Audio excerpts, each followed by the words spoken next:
I think if you want to be successful, you first have to make a study of whatever might be of interest to you first. That is the most important thing. Um, Success starts by being a study. It's a study first, then it's a practice. From a practice, it's developed into a habit. Then it becomes a lifestyle, and finally, it becomes um, almost a way of living. But it all begins with a study. If there is something you want to learn about, if there's something that you want in your life, if there is an ambition, an aspiration, a dream you have, before you go running down the pathway towards your destination, just stop for a minute and ask yourself this question. How do things really work? You know, other people have done something similar to what I'm trying to achieve. How did they do it? This question alone can save you 10, 20, 30, 40 years of going through what I call the trial and error approach. Make no mistakes, there are two ways of learning. The first is through your mistakes. The second is through mentors, through people who have succeeded or people who have actually failed in an area that you're trying to learn about. You can learn from your mistakes, and that is in itself a great way of learning. You learn by application.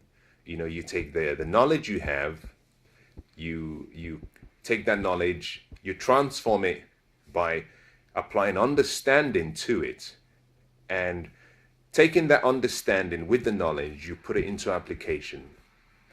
But that in itself is a slow way of learning, because you're having to invest not just your energy and your efforts, you're having to invest your time, which is something that is brief and something that is finite. Yes, we get 24 hours every day, but we all know that we have a limited time on Earth. This journey it has a timeline, and we want to maximize the experience. And to maximize the experience, one of the simple ways of making this journey a worthwhile journey is leverage. And I find that learning from your mistakes alone robs you of the power of leverage. And what is leverage? Well, leverage is simply using other people's wisdom, knowledge, experience, energy, intellect, money, resources. In a simple way, leverage is doing more with less.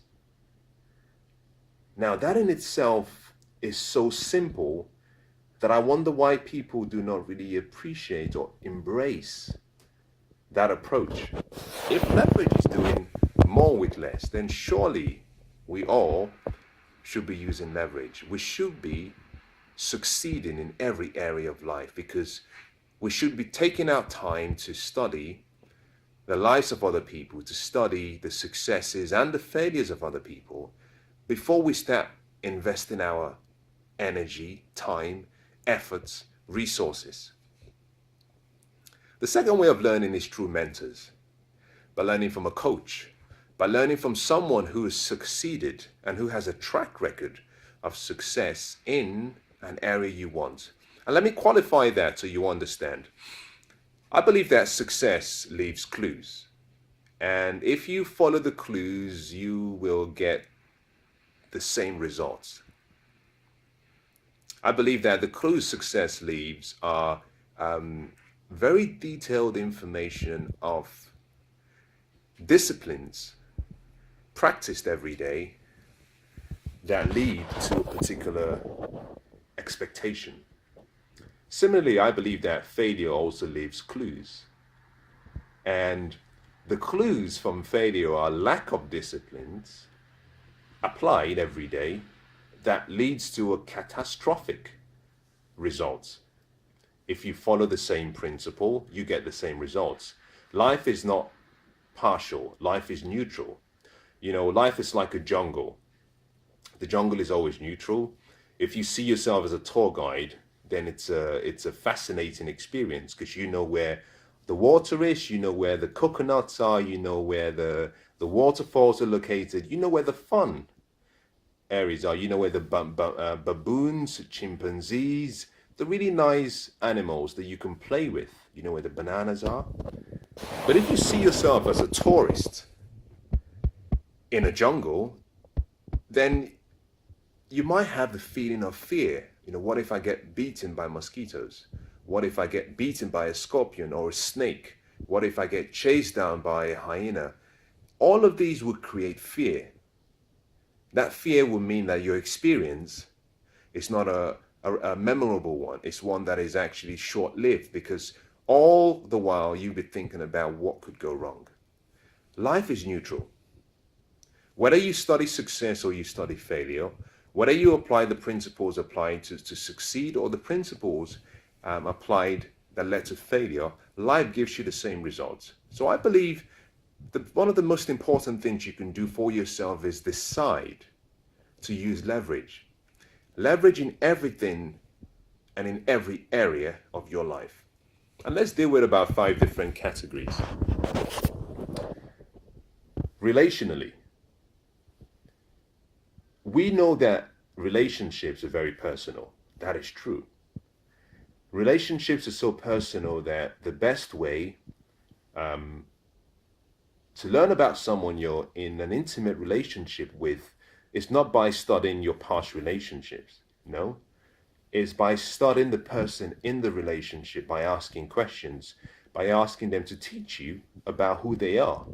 Now that might sound a bit strange, but the best relationships normally are those where both parties are committed to pleasing each other, and therefore they make a habit of studying each other, understanding what each other likes, asking questions, because they know that although they've had past experiences with other people, they know that the person in their relationship now is unique. And so the past experiences they've had may not work in the same way if they apply that same knowledge.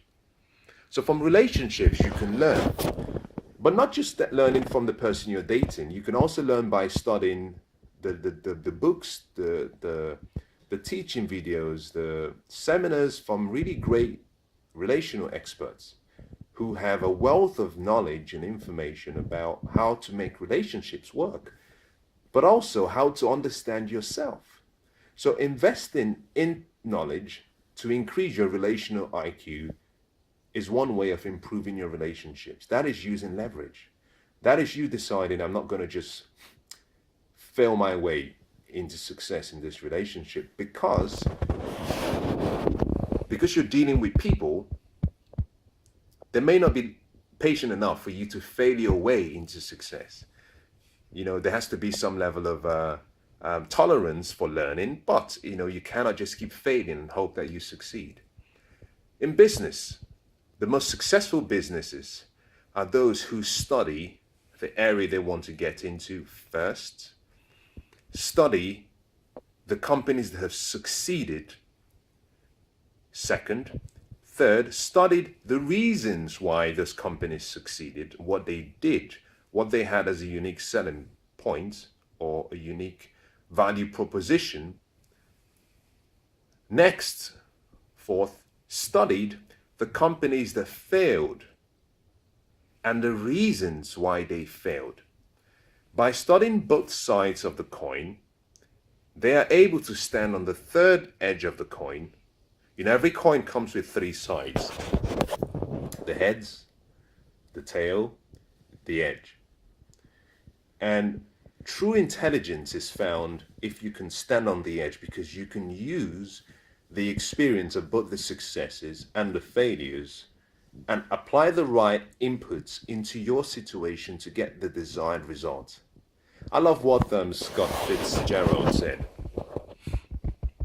He said the true test of first-rate intelligence is the ability to hold 2 opposing ideas in the mind at the same time and still retain the ability to function. And that is you being able to hold on to the success, hold on to the failures from someone you're learning from, and still be able to choose and select the right ones and apply those to your life. So in every area of life, we've talked about relationally, we've talked about business, emotionally is the same thing. Life contribution is the same thing. In any area of life, learn to use leverage. Don't try to succeed by yourself. It's impossible, but also it's not fun. It's not fun. Find success, study success, replicate success. Once you've studied, replicate success. Take action. Small daily disciplines always lead to a significant outcome. Daily habits, your daily habits, the success habits you develop will lead you into the future you want. So make a promise to yourself that you will leverage time, energy, intellect, wisdom, resources that other people have by allowing other people into your dreams and goals, the right people. And with that, you'll be able to achieve your dreams and goals much more quickly.